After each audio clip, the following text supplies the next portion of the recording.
ያነበብኩትን ነገር ልንገራችሁና በሱ እንጀምራለን። አንድ መዝሙር ላይ ዘማሪውን አውቀዋለሁ ጓደኛዬ ነውና እሱ የመዝሙር ቪዲዮ ክሊፕ ይለቃልና ከሱ ቪዲዮ ክሊፕ በታች ኮሜንት ይሰጣሉ እና አንዳንዶቹ በመዝሙሩ ደስተኛ ያሉና ክርስቲያኖችም ጭምር ምን ይሉታል? ዝም ብለህ ግመሎቹ ውሾቹ ይጮሃሉ ግመሎቹ ይሄዳሉ ብሎ አንዱ ጓደኛው ኮሜንት ጽፈለታል እና ከሱ በታች ደግሞ ሌላ አንድ ኮሜንት ምን ይላል? በጎቼ ድምጼን ይሰማሉ እንጂ ግመሎቼ ድምጼን ይሰማሉ ተብሎ አልተጻፈምና በግብቶ ይሻላል አለና እዛ ነገር ውስጥ ምንድነው የተማርኩት? የማንነት ጉዳይ በጣም ሲሪየስ እንደሆነ አዩ። ወንድማችን እንደ ግመል ሳይሆን እንደ በግ ነው ሊኖር የሚገባው የሚል አንድምታ አለ እና በጎቼ ሳይሆን ግመሎቼ ስላልተባለ እንደ በግ ኑር የሚል ከስር ተጽፏልና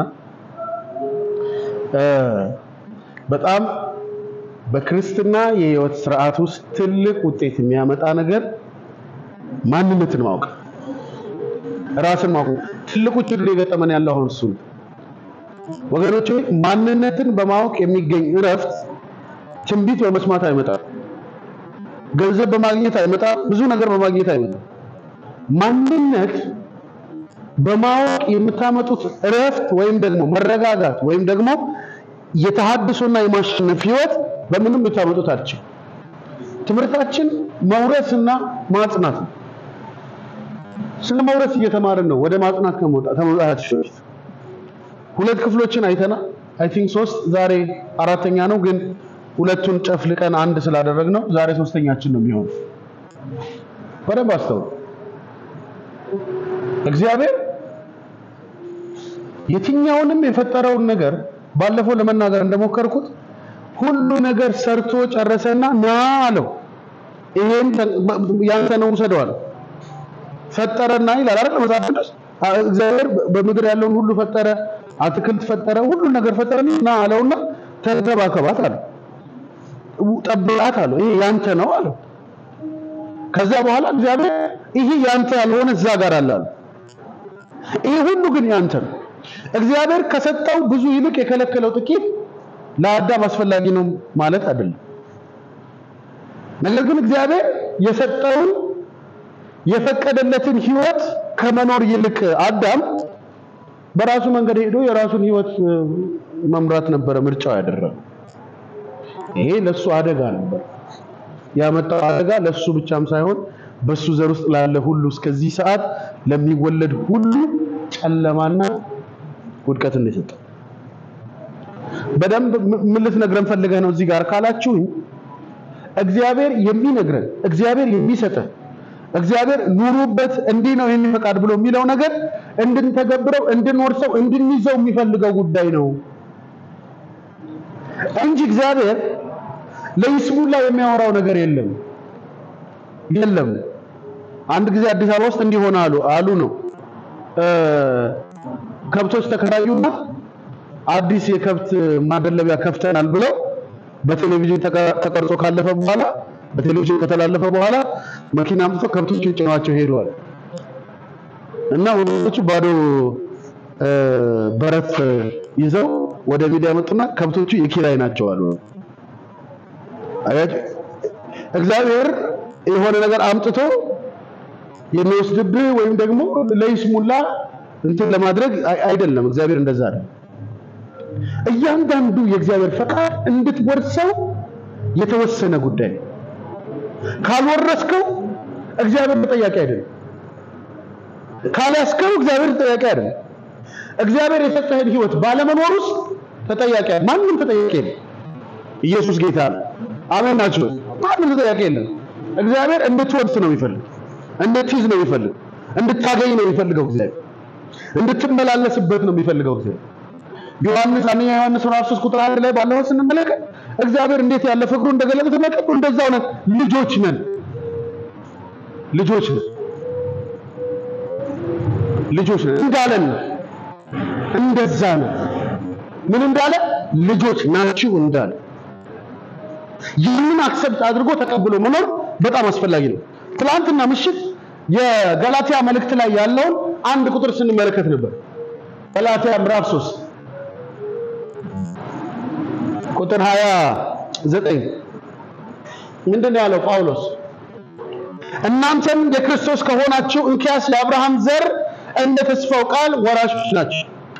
በክርስቶስ ከሆናችሁ ወይም የክርስቶስ ከሆናችሁ እንደ ተስፋው ቃል የአብርሃም ዘር ሆናችሁ እንደ ተስፋው ቃል ወራሾች ናችሁ። እግዚአብሔር የተመሰገነ። በደንብ ጠንከር አድርጌ እንድናይ የምፈልገው ነገር አለ። ያደረግነው ሳይሆን እኛ መሆን የቻልነው ሳይሆን እሱ ያደረገንን ነገር ማወቅ ያስፈልጋል።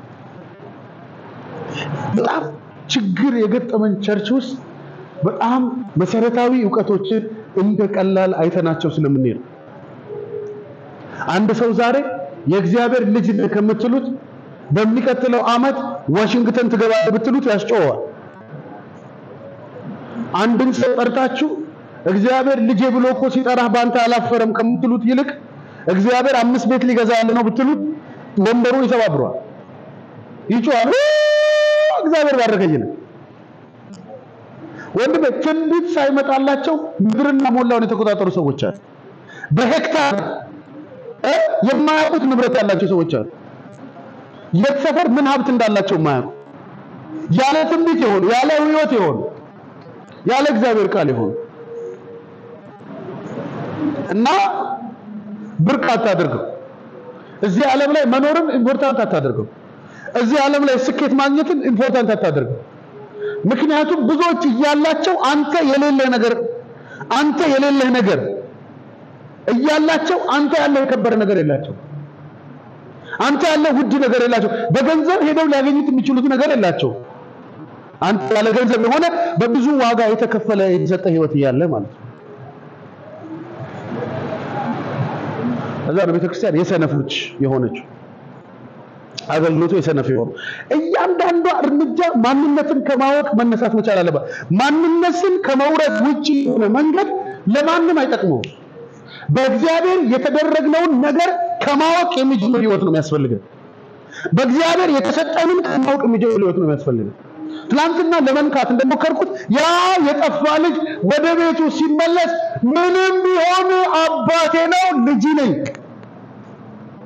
ሄጄ እንደዚህ እለዋለሁ እንደ ባሪያ ቁጠረኝ ብቻ ግን በቅጥርህ አኑረኝ። አይ እየሰማችሁ ነው?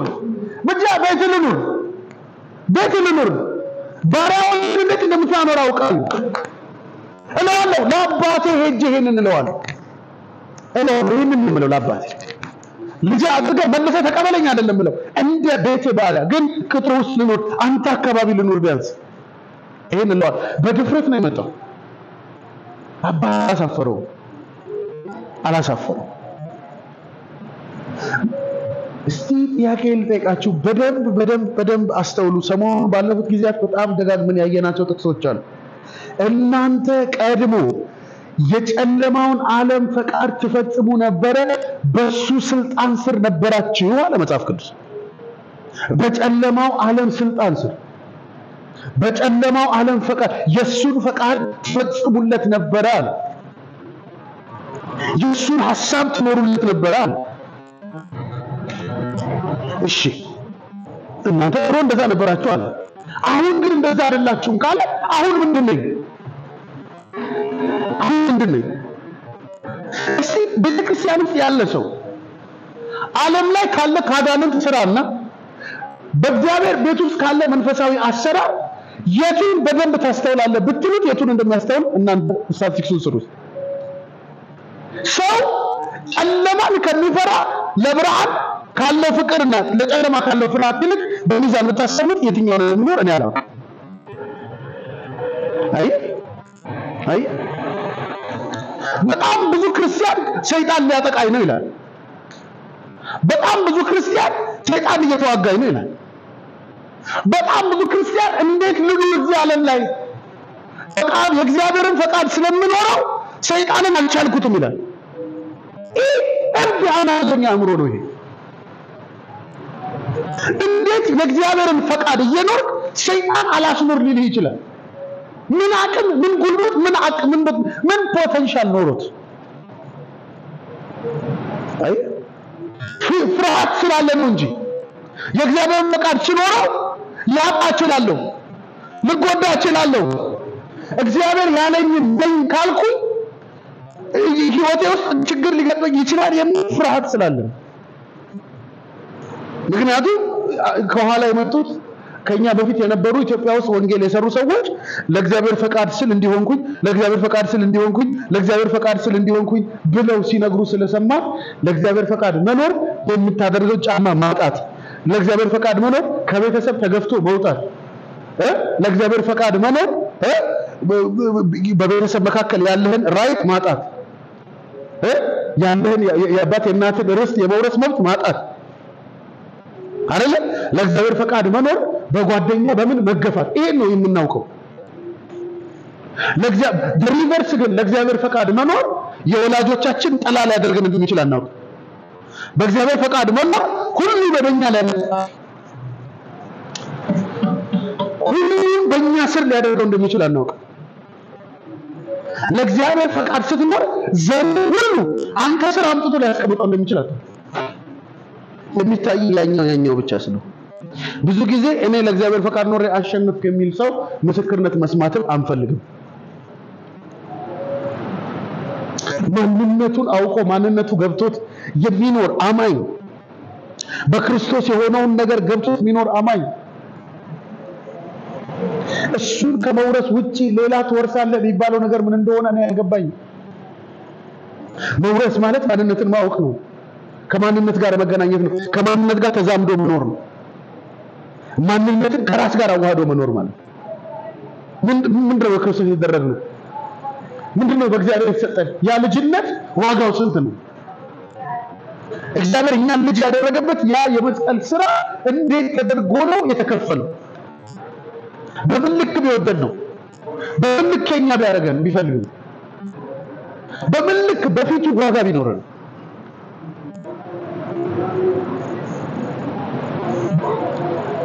ቸርች መተን የሆነ አገልጋይ ስማችንን ጠርቶ እጅ ጭኖ ስላልጸለየልን እግዚአብሔር ዛሬ እኔን አላየኝም የሚል ጭንቅላት ይዘን ነው የምንኖረው። ደህና ናችሁ? ቁርስ አልበላችሁ? ዛሬ ነቃ በሉ። ቡና ይምጣ። እግዚአብሔርን ማየቱንና አለማየቱን የምንመዝንበት አምሯል። እግዚአብሔር ከኛ ጋር መሆኑና አለመሆኑን የምንመዝንበት ነገር አለ። በጣም የወደቀ ምድራዊ ሚዛን ምድር በምትተዳደርበትና በመንገርን በምትመዝንበት ስርዓት ከእግዚአብሔር ጋር ያለንን ሪሌሽን ልንመዝነው እንፈልጋለን። እግዚአብሔር ላንተ ያለው ዋጋ፣ ላንተ የሰጠው የልጅነት ራይት፣ አክሰስ፣ ኦፖርቹኒቲ እሱ የራስህ አድርገህ አምሮህን እያኖርከው ካልሆነ አምሮህ ላይ እሱ ዕውቀት ካልሰለጠነ ምንም ብታገኝ ምንም ለውጥ አያመጣም። ይሄን ክርስትናችን ለምንድን ነው ከክብር ወደ ክብር ማሄድ፣ ከማሸነፍ ወደ ማሸነፍ ማሄድ? የሆነ ሰሞን እንጸልያለን፣ የሆነ ሰሞን ጸሎት ያቀተናል፣ የሆነ ሰሞን እናገለግላለን፣ የሆነ ሰሞን አገልግሎት ይደብረናል፣ የሆነ ሰሞን እንደዚህና የሆነ ሰሞን እንደዛና እንደ ኔትወርክ ከተማና ገጠር እንደሚለያይ ኔትወርክ ህይወታችን በሲቹዌሽን የተለያየ ለምን ሆነ? ኮንስታንት የሆነ ለምንድን ነው ማይሆን? ቀጥ ያለ መስመሩን የጠበቀ ለምን አይሆን? የበረታ ለምን አይሆን?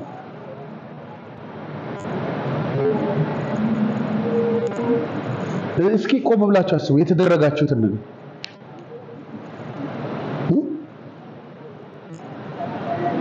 አየ ለምሳሌ የኢትዮጵያ ጠቅላይ ሚኒስቴር ለአንድ ሹመኛ ተሿሚ ደብዳቤ ጽፏል። ከዛ ኢቲቪ ይመጣና ክቡር የኢትዮጵያ ጠቅላይ ሚኒስቴር አከለ እንደዚህ ለአቶ እንትና እንዲህ አይነት ሹመት ሰጡ ብሎ ያነባል። ከዛ የሚገርም ሰውየው በመልጋታ ትላንት እኮ ሌላ ነበር፣ አሁን ልክ እንደ ደብዳቤ መሆን ይጀምራል። እየሰማችሁ ነው። እንደ ደብዳቤ አክት ማድረግ ይጀምራል። ትላንትና የሚያዘው ከነበረ አሁን ሹመቱ ከሱ የሚያደርገው ከሆነ የትላንትና አዛዥ አሁን ታዛዥ ይሆናል። ሰውየው ከዛ ጠዋት ጀምሮ አክሽን ማድረግ ይጀምራል። ቢሮ ይቀይራል፣ ከፍተኛ አለባበስ ሊቀይራል፣ ሊያስቀይረው ይችላል። አካሄድ ላይ ወጣ አገባብ ሊያስቀይረው ይችላል። ብዙ ነገር ሊያስቀይረው ይችላል። ለምን?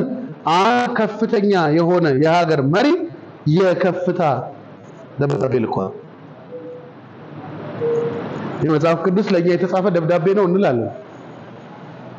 እግዚአብሔር መንፈስ ቅዱስ በመንፈስ ቅዱስ አማካኝነት በሰዎች እጅ የጻፈው ወደኛ ያደረሰው ደብዳቤ ነው። በእኛና በእግዚአብሔር መካከል ያለ መግባቢያ ሰነድ ነው እንላለን። አንድ ስጋዊ ለባሽ ኃላፊ ስልጣን ይዞ በሚፈርመው ያክል እንኳን ቫልዩ ከሌለው ታዲያ ምን ያደርግልናል?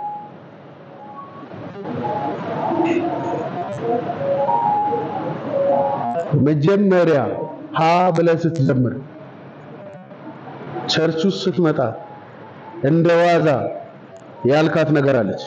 እንደዋዛ እግዚአብሔር ሆይ በሕይወት መዝገብ ስለጻፍከኝ ልጅ አድርገህ ስለጠራኝ አመሰግናለሁ ብለህ የዛን ቀን የተውካት ጉዳይ ሳይገባህ ገብቷቸው ይሁን እኔ እንጂ ያስባሉ ነጥብ ያ የሕይወት ቁልፍ እንደሆነ ሳይገባ ትኖራል። ምን ሞት ፈልጋለህ? ነብይ ምን ሞት ፈልጋለህ? ሐዋርያ። ኢየሱስ ጌታ። ሐዋርያ መሆን የምትፈልጉ ሰዎች አላችሁ እዚህ? ልስጣችሁ። እግዚአብሔር ምስክሬ ልስጣችሁ። ቢሮዬን እለቅላችኋለሁ። እዚህ ፎቶአችሁን ለጥፈላችኋለሁ። የምትፈጥሩትን ማየት ፈልጋለሁ። ከዛው ከልጅነት የተሻለ ልትፈጥሩ የምትችሉትን ነገር ማየት ፈልጋለሁ። ነብይ መሆን የምትፈልጉ ሰዎች አላችሁ? እዚህ ጋር ይሄን ለሁለት ከፍለን ቢሮን ከፍታለን። እውነቴን ነው። መጽሐፍ ቅዱሳዊ ስለሆነ አገልግሎቱ ከልጅነት ጋር ግን ቫልዩ የሚያደርግ አይደል?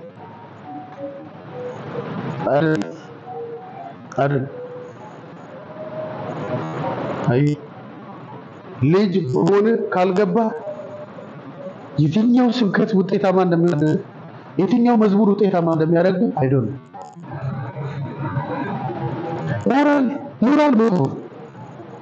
ሞራል መጥፎ ታውቃለህ? ሞራል መጥፎ ሞራል በጣም ክፉ ነገር ነው። ሞራል አንበሳ በጣም ክፉ ነገር። መጽሐፍ ቅዱሳችን ውስጥ ሞራላቸው ብድግ ብሎ አንድ ቀን አጋንንት እናስወጣለን ያሉ ሰዎች በደንብ ነው የተደበደቡት። ማናችሁ እናንተ? ጳውሎስን አውቀዋለሁ፣ የሕይወት ሰው ነው። ኢየሱስን አውቀዋለሁ፣ እሱ ጌታ እንደሆነ። የእናንተ ሞራል ከየት የመጣ ነው? አገለገላቸው፣ መከራቸው። እነዛ ሰዎች ደግሞ አጋንንት አላስወጡም ይመስለኛል። ያስቄዋ ልጆች ይዘው ከየት ናችሁ? እያለ በጌታ በኢየሱስ ከየት ነው የመጣችሁ? አድራሻችሁን ተናገሩ። እየሰማችሁ ነው?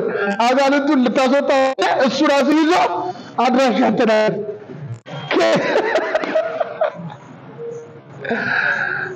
ዛሬ ጠዋት ደህና አይደላችሁም እዚህ ያላችሁ ሰዎች። ከየት ነው የመጣው? ማን ነው? የትኛው ቤተክርስቲያን ነው የሾመ? ማውራ ላይ ተይቋል። አጋንንቱ ንቅ አድርጎ ሁለቱ ይዟቸው አልናገር ሲሉ ደበደባቸው፣ ዘለለባቸው ነው የሚለው የአምሰራቱ ትርጉም። ዘለለባቸው ምን እንደሆነ እንግዲህ እናንተ ተርጉሙት። እኛ ሰፈር እዛ አልነበረም ያኔ። ቴኳንዶ ይሁን ማርሻል አርት ይሁን ግን ዘለለባቸው ነው። ከየት ነው የመጣችው? አይገርማችሁም? ስፔሲፊክ ነው ያደረገው አጋንንቱ። እኔ ጳውሎስን አውቀዋለሁ። ጳውሎስን አውቀዋለሁ። ጳውሎስ መጥቶ ቢያስወጣኝ ይወጣል። ኢየሱስንም ደግሞ አውቀዋለሁ። ቢመጣ ሲያስወጣኝ ነው የኖረው። አሁንም ቢመጣ ወጣለታል። ለእናንተ ግን ግብዣ ነው ያለኝ። ሰላምታ። ኢየሱስ ጌታ። በዚህ ትምህርት ውስጥ እግዚአብሔር ማሸነፍ ይስጠን። አሜን። ድል ይስጠን። አሜን። እንደገና ዳግም ይወለደን። አሜን። እንደ አዲስ የሚፈጠር አእምሮ ይሁንልን። አሜን። በጣም አስፈላጊ ነገር ማንነትን ሳያቅ ሰው አስቸጋሪ ምን እንደተደረገ ሳያቅ ሰው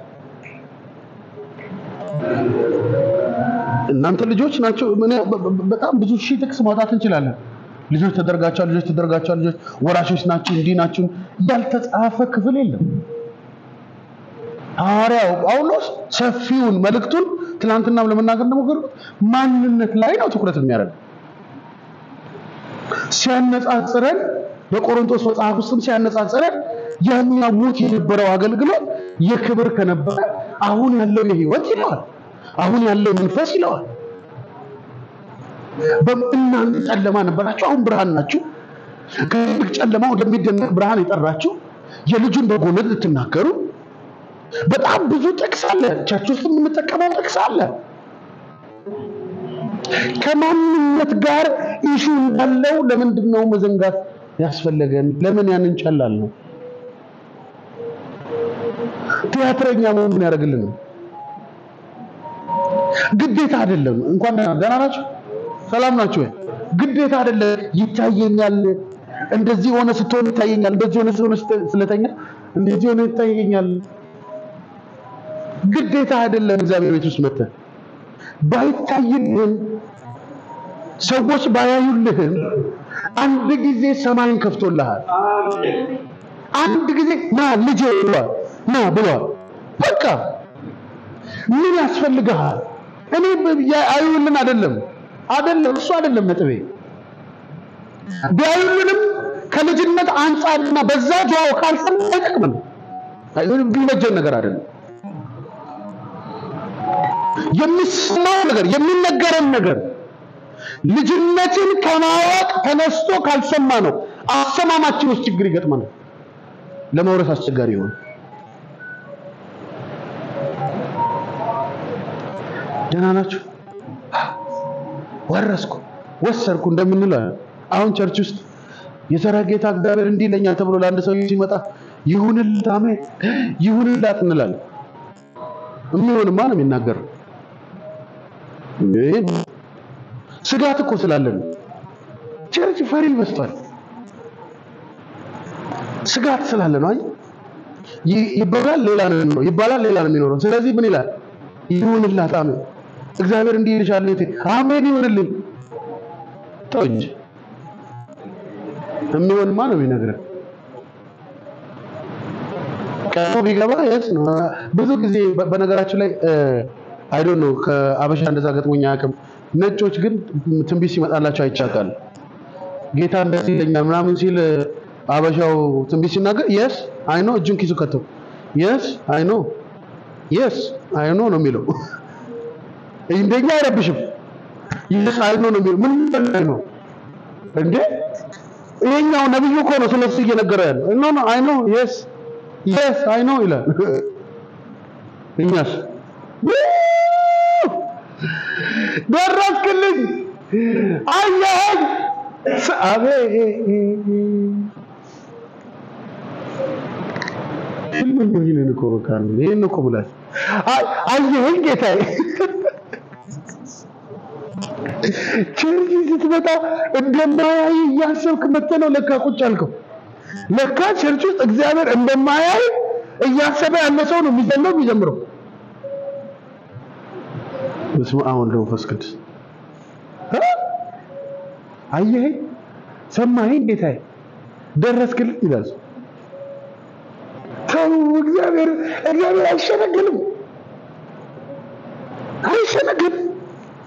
አይሸነግልም ተወራርጄ ነው የመጣሁት ይላሉ እንዲህ አይነት ነገር ከቸርች መጥፋት አለበት ይሄ ሎጂክ መጽሐፍ ቅዱሳዊ አይደለም መጽሐፍ ቅዱስ ስርዓት ሎጂክ አይደለም ይሄ ማንነታቸውን ከመውረስ የጎደሉ ሰዎች አምሮ ነው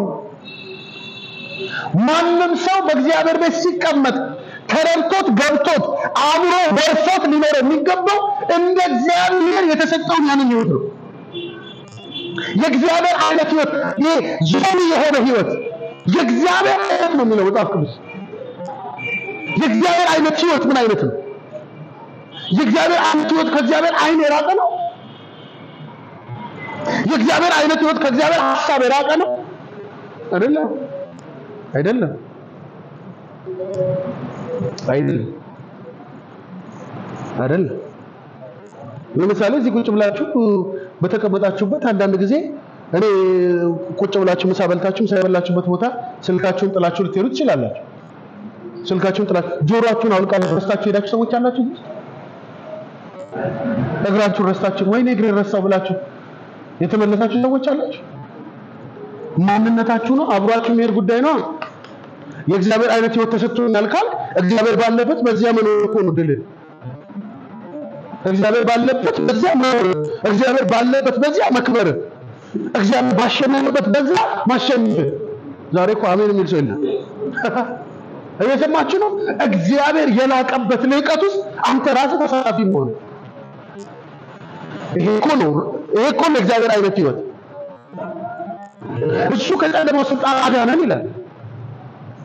ከጨለማው ስልጣን አዳነን። ከጨለማው ስልጣን አድኖ ምንድነው ያደረገን? ወደ ራሱ ስልጣን፣ ወደ ፍቅሩ ልጅ መንግስት ነው ያፈለሰን። እሱ ወዳለበት መንግስት፣ እሱ ወደሚሰለጥንበት፣ የእሱ ፈቃድ ወደሚፈጸምበት መንግስት። ይሄ በቃ መጀመሪያ ህይወት ይሄ ነው። የመጀመሪያው ክርስቲያናዊ አእምሮ ነው። በቃ ክርስቲያን የሚወርሰው ተአምር የለውም። ይሄንን ነው ገንዘብ ማድረግ ማመንዠግ ያለበት፣ አእምሮ ደጋግሞ ማሰብ ያለበት። በክርስቶስ ኢየሱስ በእግዚአብሔር ልጅ ተደርጓል። ይሄ የኔ ህይወት ነው። የኔ ህይወት የልጆች ህይወት ነው። እንደ ልጅ ነው የምመላለስ። ይሄንን ነው ለአእምሮ የምነግረው። አገልጋይ የተደረኩት ልጅ ስለሆንኩ፣ የምጸልየው የምሰማው ልጅ ስለሆንኩ ነው። ልቀይረው የምትለው ነገር የለም። በደንብ አስተውሉ። በጣም ብዙ ሰዎች ጾምና ጸሎት ውስጥ እየኖሩ ክርስቶስን የማያውቁ እየጾሙ እየጸለዩ ይኖራሉ። ማን ሃይማኖት የተባለ ዓለም ላይ ያለ ከ2000 ምናምን በላይ ያለ ሃይማኖት ጾም የሌለ ሃይማኖት ያለ አይመስልኝም። ያጧጧሙ ሁኔታ ይለያይ ይሆናል እንጂ ጾም ነው። ነገር ግን ምን ያደርጋል? ደስ የሚል ነገር ልንገራችሁ። ጌታ አንድ ጊዜ ምን አለ? አንተ ግን ስትጸልይ አለ ወደ እልፍኝ ግባ፣ ከዛ ደጅን በላይ ላይ ዝጋ፣ በስውር የምትለምነው አባት ማለት ነው። አንተ በርህን ስትዘጋ እሱ ነው ያለው፣ ውስጥ ነው ያለው። አንተ ጸሎትን የምትጀምረው የት ነህ? ና ጌታ ሆይ፣ ና ጌታ ሆይ። የቱ ጋር ነው ያለው? ጌታ ሆይ ና፣ ጌታ ሆይ ና። እሱ በር ስትዘጋ አብሮ ገብቷል። ሊያዳምጥህ ገብቶ ቁጭ ብሏል። ቀድሞ ቁጭ ብሎ በእንግዲህ ብሎ በልጅነት መንፈስ ከአባት መውረስ መቀበል የሚገባል ሊቀበል ቁጭ ብሏል። ጌታ ሆይ የት ነው ያለው? የት ነው ጌታ ሆይ? አይዶን ለምን ሰቆቃ እንደምንወድ አልገባኝ። ደራናሽ ሰቆቃ ኤርሚያስ መጽሐፍ በጣም እንጆ የሚያታረጉ ሰዎች እግዚአብሔር ከናንተ ሰቆቃ ለምን እንደምንወድ ጠፍቶብን በፍለጋ መንከራተት ለምን እንደምንወድ በማዕተን ተጎድተን ለምን እንደምንፈልግ በጣም ብዙ ሰው ሲያወራ እኔ የተጎዳው ሰው ነኝ ሲል በጣም በቃ እንትን ነው እንደ ትልቅ ነገር ነው ተቆጥሮ መጎዳት፣ መጨነቅ፣ መንገላታት። ኧረ በሰላም ያውለን፣ በሰላም ያውለን። እስኪ በሰላም አውለን በሉ። አይ አላላችሁ ምን አስጨነቀ? ምን አስጨነቀ? መጨነቅ፣ መንገላታት፣ መተከዝ። 40 ደቂቃ እግዚአብሔርን እንፈልግ ወገኖች፣ እግዚአብሔርን እንፈልግ፣ እግዚአብሔርን እንጥራ። አለ ብሎ መጀመር ተፈጸመ አለ። ምን አለ? ተፈጸመ። ተፈጸመ። እስከ ዓለም ፍጻሜ እኔ ከእናንተ ነኝ። ይሄ ቃል ምን ያለ የተፈጸመ ነው። ምስል ጫቂቶቿን እንደምትሸፍን አይደለ ወላጅ እንደሌላቸው ልጆች ምን አላቸው አልተዋችሁም ይሄ ምን ያለ ነው የተፈጸመ አይደል ማንነት ነው ማን እኔ ነኝ በቃ ያለ አያችሁ እኔ በፊት እንጀራ ነጋዴ ነበርኩ ብያቸዋለሁ እስካሁን ድረስ የማይገባኝ ጀሶ እንጀራ ውስጥ ይገባል ሲባል አይገባኝ ምክንያቱም ይሄ ጀሶ ወዲያው ውሃ ሲነካው ወዲያው ነው የሚደርቀው አይደለ ወዲያው ነው የሚደርቀው እንዴት ነው ይገባል አላውቅም ግን አንድ ሰው ሲናገር ጀሶ የገባበት እንጀራ በልቶ ምንድነው ላይ እንዴት ነው የሚያረግ ሲለው በጅምር ያሉ ቤቶች ሳይ ይሄ ፊኒሽንግ ላይ ያለ ቤት ሳይ ተለጠፍ ይለኛል አለ ይሰበኛል አለ እንደ ማግኔት ይጎትሰኛል ውስጡ ያለ ነገር ማንነት ነው ክርስትና ይሄን መረዳት ብዙ ልፋት አይጠይቅ ብዙ ድካም አይጠይቅ ክርስትና መውረስ ነው የምትወርሰው ደግሞ በክርስቶስ የተደረከው ያን ልጅነት ብቻ ነው ልጅ መሆንህን ደጋግመህ እስካላስረዳው ድረስ ምንም ብትሆን ይመጣ አይ ጥሩ አስተማሪ ጥሩ አገልጋይ ጥሩ ሐዋርያ ጥሩ መጋቢ ለመሆን ጥሩ ልጅ መሆን ይጠይቃል ጥሩ ልጅነቱን የተረዳ ሰው መሆን ይጠይቃል የተሳካለት ቤተሰብ ለመምራት የተሳካለት የምድር ህይወትን ለመምራት ጥሩ ልጅ መሆን ያስፈልጋል ጥሩ የተሳካለት ዕውቀት ለአእምሮ መስጠት ያስፈልጋል ይቀድማል ከእግዚአብሔር ጋር ያለን ህብረት ይቀድማል እና እግዚአብሔር ያለን ነገር እግዚአብሔር ከማገኘው ነገር ይበልጣል ይቀድማል ዋጋ አለው እሱ ኢየሱስ ጌታ ይሄ sometimes እኔ ሰሞኑን ነገርኳችሁ አይደል አንዳንድ ጸሎት አሁን እየከበደኝ ይመጣል እውነት ነው የምነግራችሁ ለምን ነው የሚከብደኝ ጌታ ሆይ ይሄንን አድርግ ለማለት ወደፊት ሁሉ ጸልይ ፈልግና እንዴ ታውቀዋለህ ጉዳዩን ታውቃለህ እንደሚያስፈልግ ታውቃለህ መሰራት እንዳለበት ታውቃለህ እንዴ ለቀባሪው መርዳት ነው ይሄ ስለዚህ ተወውና ሌላ ሲሪየስ ጉዳይ ላይ ወይም ደግሞ እሱ የሰጠኝ አሳይመንት ላይ ጊዜን ለመጨረስ ወደዛ ዞርላ ማለት መጽሐፍ ቅዱስ ሲናገር ይላል ሳትለምኑት ምን ይላችሁ የሚያስፈልጋችሁ እሱ ምን ይላል ያውቃል የእግዚአብሔር ምሕረት አስቡ የእግዚአብሔርን ትልቅነት አስቡ አይ ጌታ ሆይ የቤት ኪራይ ያስፈልገኛል ያውቃል ከቤት ኪራይ ጭንቀት ብትወጣ አንተ ራስህ የቤት ኪራይ ሰላም ይሆንልሃል ተናናችሁ የልጆች ትምህርት ቤት ጌታ አንቺ ራሱ ከዛ ጭንቀት ብትወጪ እሱ ራሱ ደን በጣም ሌላ ዓለም ላይ ችግር ያለው ነው እኛ ጋር ችግር የሆነው እኔ ምን እንደሆነ አላውቅም ሌላ ዓለም እኮ እንዲህ ነው የሚኖረው ሌላውም ዓለም ልጅ አለው ሌላውም ዓለም ላይ ተከራይ አለ ኢትዮጵያ ብቻ አይደለም ተከራይ ያለ ደህና ናችሁ ተከራይ የለም እንደ ሌላ ሀገር እኔ እንጃ አለ መሰለኝ ካናዳ አልነበራችሁ እንደ አብዛኞቻችሁ በደም ነው እግዚአብሔር የሚበልጥ ብሎ ያደረገውን ነገር የሚበልጥ እስካላረክ ድረስ ባንተና በእግዚአብሔር መካከል ያለውን ያንን ጤነኛ ነገር ለአእምሮ መኖር ያስፈልጋል ክብርህ ነው እሱ ማሸነፍ ካንተ ላይ ስላንተ ዕውቀት ያለው እሱ ባንተ ደስተኛ ሆኖ ባንተ አሸናፊ ሆኖ እሱ ባለበት ያለውን እሹ ይላል መጽሐፍ እሱ ባለበት በዚያ ያለውን እሹ እርሱ ራሱ ባለበት እግዚአብሔር ባለበት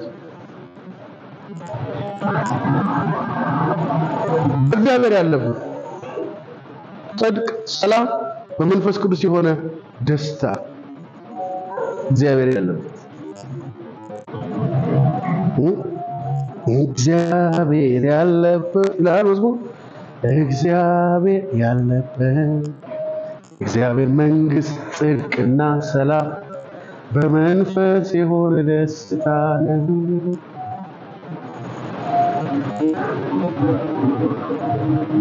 አንቺ ያነሽ አንቺ ዋጋ ይሄ ነው ልጅ መሆን።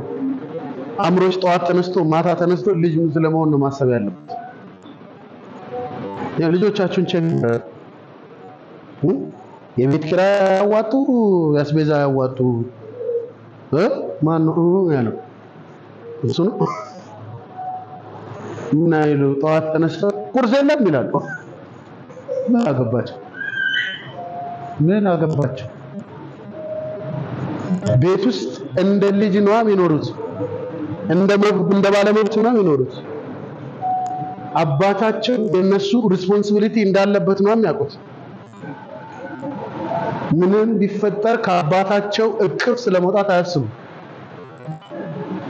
ልጅነት የገባው ሰው በእግዚአብሔር ቤት መኖር አይከብደው።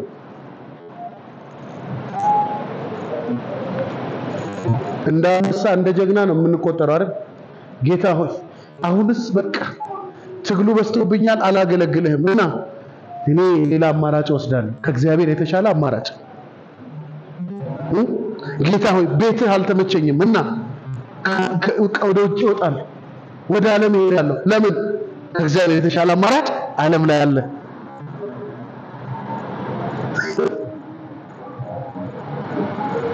የሰማችሁ?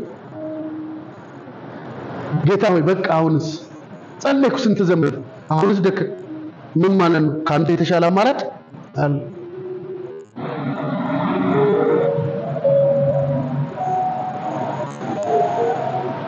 ልጅነቱ ያልገባው ሰው ሁልጊዜ የእግዚአብሔር ዋጋ ሳይገባው ይኖራል። መውረስ የሚፈልገው ቢበላ ነው፣ ምድር ላይ ያልፍ ነገር። በክርስቶስ ኢየሱስ ያ የሆነልህ ነገር በግሬተስት ውድ ነገር፣ በገንዘብ ሊሆን የማይችል ነገር፣ በገንዘብ ሊሆን የማይችል በሰው ኃይልና ችሎታ ሊደረግ የማይችል ነገር።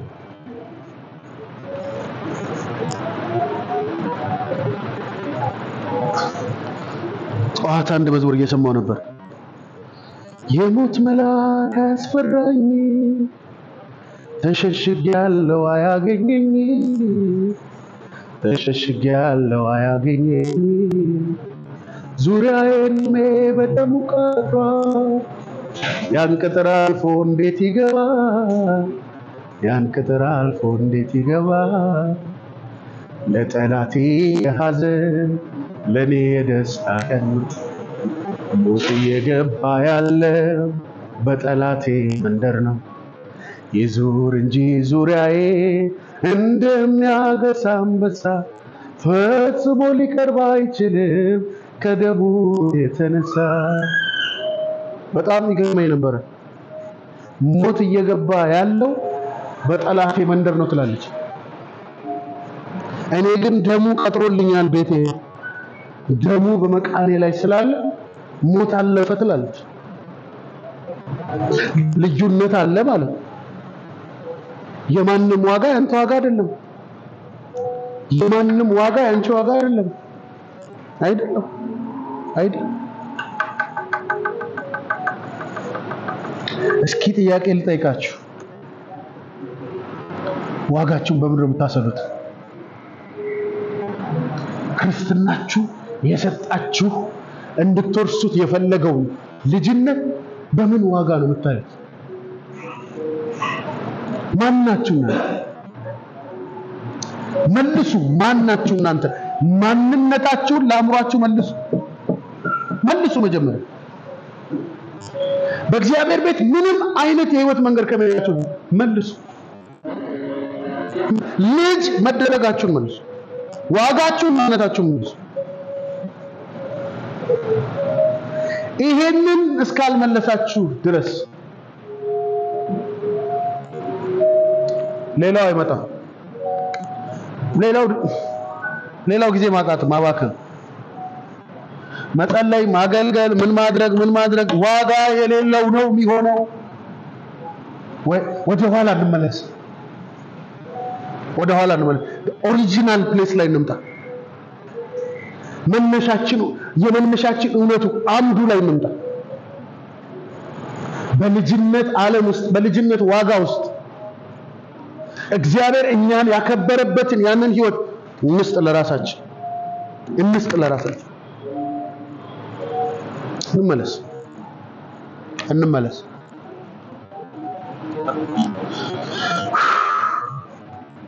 ትወርሰዋለህ ትገባበታለህ ቅርብ ጊዜ ነው እየተባልክ የሚነገርህን ትንቢት እስኪ ለጥቂት ጊዜያት እንኳን ተወውና ወርሰኸዋል የተባልከውን ሆነሃል የተባልከውን ልጅነትን አስብ እሱ ውስጥ ዋጋህን ስራ እስኪ ትንሽ ጊዜ እሱ አንተን ያነሳሃል እሱን አንተን ይጨምራል እሱ ጉልበትን ይጨምራል ኃይልህን ይጨምራል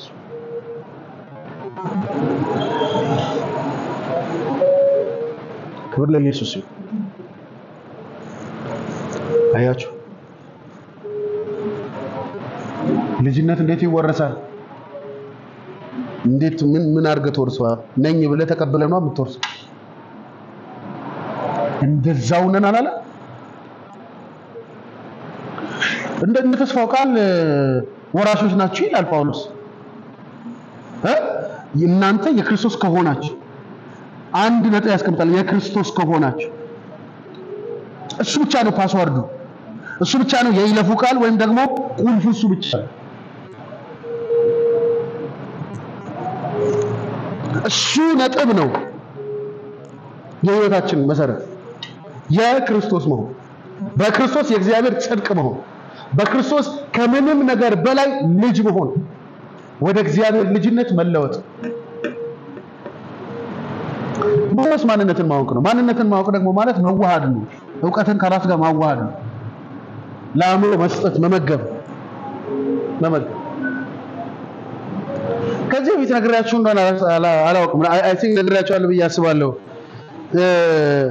አንድ ሰውዬ ነበረ አይጥ ብሎ የሚያስብ ሰውዬ ብዬ ነግራችኋለሁ አይጥ ነኝ ብሎ የሚያስበውን ሰውዬ አልነገርኳችሁ ሰውዬው አይጥ ነኝ ብሎ ነው የሚያስበውና ራሱ አእምሮ የሚነግረው አይጥ ነህ ነው ሰው ነው አይጥ ነህ ብሎ ስለሚነግረው ድመት የቁጥር ይሮጣል ድመት ይሮጣል ምን ይል ልትበላይ ነው ይላል አይጥ ነኝ ብሎ ስለሚያስብ ማለት እና የአእምሮ ሕክምና የሚሰጡ ሰዎች የአእምሮ ቴራፒ ሰጡታሉ ምን አሉት አንተ ሰው ነህ እንዲነ ነገሩት በጣም ብዙ ነገር ከዛ አሃ ለካኔ አይጥ ያለው ማለት ለካኔ ከድመቷ በላይ ነኝ አለ ከሐሳቤን ቀይሬያለሁ አንተ ምንድነው ሰው ነህ ምንድነው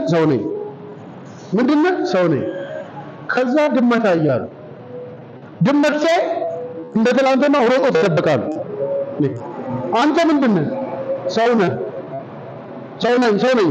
ምንድነው ሰው ነኝ ታዲያ ምንድነው ያስሮጠ እንዴ ሐሳቤን ቀይሬያለሁ አለ አይጥ መሆኔን እኮ ነው ሐሳቤን ቀይሬ ሰው መሆኔን ተቀብያለሁ ድመቷ ግን አለ ሰው መሆኔን ባትቀበልሳ እኔ እኮ ችግር የለውም እሷ ግን አለ ሰው መሆኔን ሳትቀበል ብትመጣ ልትበላይ ነው አለ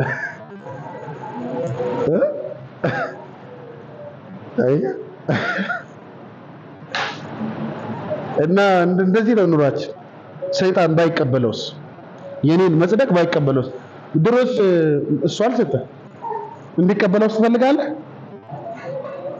ልጅነትህን እንዲቀበለው ትፈልጋለህ አንተ እኮ ልጅ ነህ ብሎ ጧት ተነስቶ ልጅ ነህ እኮ አንተ እግዚአብሔር ይገርማል አንተን ግን እግዚአብሔር ልጅ አደረገ ብሎ ሊነግርህ ትፈልጋለህ አይ መቼም አይነግርህም የሚገርም ግን ቢቀበለው ልጅነትህ በሱ መንግስት ላይ ለማፍረስ ብቁ የሱን መንግስት ለመናድ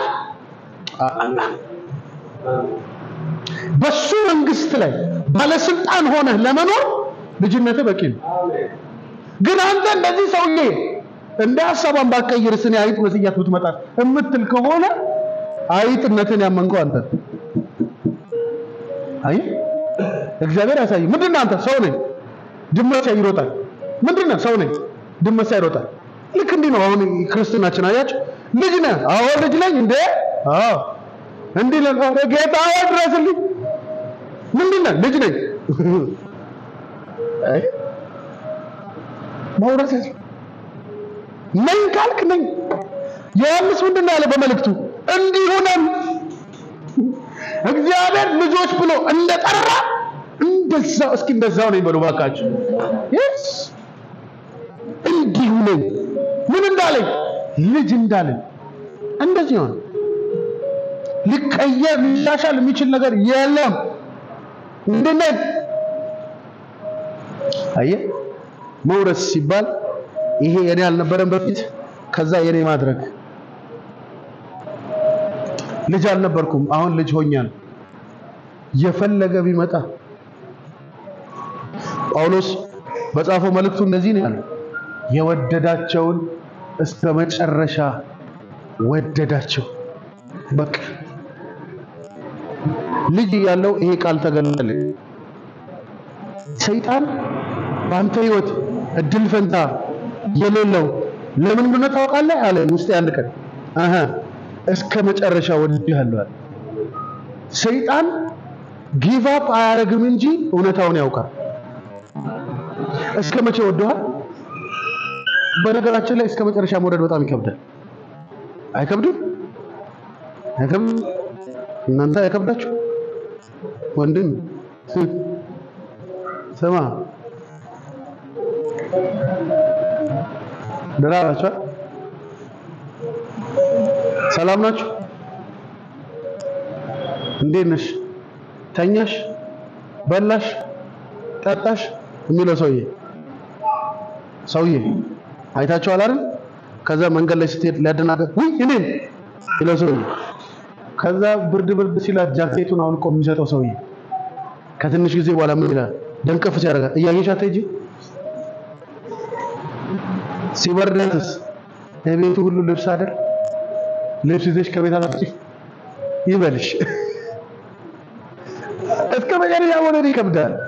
አጣማችሁ እስከ መጨረሻ በዛ ኢነርጂ መሄድ ይከብዳል። እግዚአብሔር ግን የሰውን አጥፊውን የሰው ልጅ ደካማና ከንቱ የሰው ልጅ መቼም ቢሆን ከስተቱ እንኳን ሊማር የማይችል አጥበውት ጭቃ ላይ እንደሚሮጥ ልጅ እንደዛ ይሆን ልጅ እስከ መጨረሻ ወደደዋል። የሚገርመው እሱ አይደለም፣ እነዛን አጸደቃቸው አለ፣ ደስ ሰጣቸው ዋጋ። ከዚያስ አከበራቸው። እስከ መቼ? እስከ መጨረሻው። እስከ መጨረሻው እዚህ ዓለም ላይ እስከ መጨረሻው የለም። የሆነ መስሪያ ቤት ይቀጥራል። ጥሩ እስከምትሰራበት ጊዜ እንትን ይላል። አይን ደከም ወገብ ደከም ሲል ከመቀመጫ ድሮ ፈንጥ ለምትነሳ ሰውዬ አሁን ከመቀመጫ ለመነሳት 20 ደቂቃ ይፈጅብስ በጡረታ ብሎ በወር 70 ብር እየከፈለ ከመስሪያ ቤቱ ያባራል። ውለታን አንረሳም ለማለት በወር ይጥልልሃል፣ ግን አይፈልግህም። እስከ መጨረሻ ካንተ ጋር መከተል ይፈልጋል። የለም አንድ ጊዜ እኛ ኳየር ውስጥ አንድ ልጅ ሞተች እና ኳየር አንድ ልጅ አለ፣ ኳየር ነው ልጁ። እህቴን ብሎ ጉርጓድ ውስጥ ገባ። ለተከበረ ቀብር ጊዜ ጉርጓድ ውስጥ ገብቶ እኔም ራፍ ለመከበረው ቀበሩን አብራችኋል። ምንም አይደለችም፣ ኳየር ነች ነገር። ከዛ እንግዲህ ቀበሩን ጋር ብለን አካፋ አንስቶ አካፋ እንዴ እረፍት አዘኑ ራሱ እስከ መጨረሻ ቢሄድ እስከ መጨረሻ ቢሄድ ጴጥሮስ እንኳን ኢየሱስን እስከ መጨረሻ ነው ካንተ ጋር የሚሄደው ሲለው ወይ እስከ መጨረሻ ነው ቅርብ ሰዓት በወላይቶ ክደኛና እንዲህ ነው እንዴ መጨረሻ ነው ሞት። እኔ አልጥልም፣ እኔ ካንተ ጋር ነኝ ጴጥሮስ፣ አንተ ግን ትክደኛለህ። አንተ ካህን ነህ ታማኝ እና ሁል ጊዜ ከእግዚአብሔር ጋር ለመቀጠል የሚያስችል ምንድነው ብትሉኝ በጣም ብዙ ስለምጸልይ አይደለም፣ በጣም ብዙ ቃል ስለማረብ አይደለም። እስከ መጨረሻ እንደወደደኝ ሳስብ እኔና እሱ ያለን ውል እስከ መጨረሻ እንደሆነ ሳስብ ከሞት ባሻገር እንኳን አብረን እንደምኖር ሳስብ ከእግዚአብሔር ጋር ለመውጣትና ለመግባት አልቸገርም። እስኪ ዛሬ ከሰዓት ይሄንን ላምሮሽ ንገሪው እስኪ እስከ መጨረሻ አንቺ ጋር የሚጓዝ ልጅ ብሎ የጠራሽ አባት እንዳለሽ በማሰብ ውስጥ ኑር። እስኪ በዚህ ዕውቀት ውስጥ ኑር። እስከ መጨረሻ በሆነ ወዳጅነት፣ እስከ መጨረሻ በሆነ ፍቅር፣ እስከ መጨረሻ በሆነ የሕይወት አባትነት ካንተ ጋር ስላለ ስለ እግዚአብሔር አስብ። አይጥል፣ አይተው፣ አይረስ። ለምን ጠዋት እየተነሳ ትደነብራለህ? ለምን ጠዋት እየተነሳ ትደብራለህ? ይደብርሃል፣ ይጨንቃሃል። ዲፕሬሽን ውስጥ ለምን ትገባለህ? ሕይወት እንደሌለ ለምን ታስባለህ? ማሸነፍ እንደሌለ ለምን ታስባለህ? የመጨረሻ ልንገራችሁ። እስኪ ዛሬ ስለ ራስህ ጸሎት፣ ስለ ራስህ መጽሐፍ ቅዱስ ማንበብ፣ ስለ ራስህ መንፈሳዊ ትጋት፣ ስለ አገልግሎት፣ ስለ ምናምን ማሰቡን ተወው። ለዛሬ አንድ ነገር እስኪያስብ፣ በክርስቶስ ኢየሱስ በመስቀል ሥራ የእግዚአብሔር ፈቃድ ወደ አንተ ምን እንደሆነ አስብ። እስኪ እሱን ዝም ብለህ አስብ። መንገድ ላይ ይሄድ እቤት ቁጭ ብለህ እሱን አስብ። ጸሎት አቁም። ለዛሬ መጸለይ አቁምና ማንበብ አቁምና ምንድነው የተደረኩት ብለህ እስከ ዛሬ ቸርች ውስጥ ስትመላለስ የተማርከውን የተሰበከውን እስከ ዛሬ ጸለይከውን ነገር ወደ ኋላ ሄደህ እስኪ እንትን አድርገው። ምንድነው ሪዋይንድ አድርገና ወደ ኋላ ሄደህ እስኪ የሆነ ገምግመው። እስኪ ህይወት ያገለገልክበትን ሞቲቭ፣ ያገለገልንበትን ሞቲቭ፣ የጸለይንበትን የሮጥንበትን ሞቲቭ እስኪ እንገምግመው፣ እንፈትሸው። በስጋት የተመላለስንበት ሪዝን ምንድነው? እስኪ ይታይ። ህይወታችን ወደ ኋላ ይታይ። ገለጥ ተደርጎ የኋላ ህይወታችን ይታይ። ለምንድነው እዚህ የደረስኩት? በምን ምክንያት ነው? እንዴት አሸነፍኩ? እስኪ ገምግሙ ራሳችሁ። ከዛ በኋላ ውጤቱ ምን እንደሆነ ይገባችኋል። እናንተ ምንም አስተዋጽኦ እንዳላደረጋችሁ። ክብር ለኢየሱስ። እግዚአብሔር በዚህ ደካማ ሰው ትንሽ ነገር ነግሯቸዋል። በህይወታችሁ ውስጥ ለአስተማሪው መንፈስ ቅዱስ ክብር ይሰጣል። ከዚህም ላይ ክብር ይሆንለት ኢየሱስ ጌታ ነው።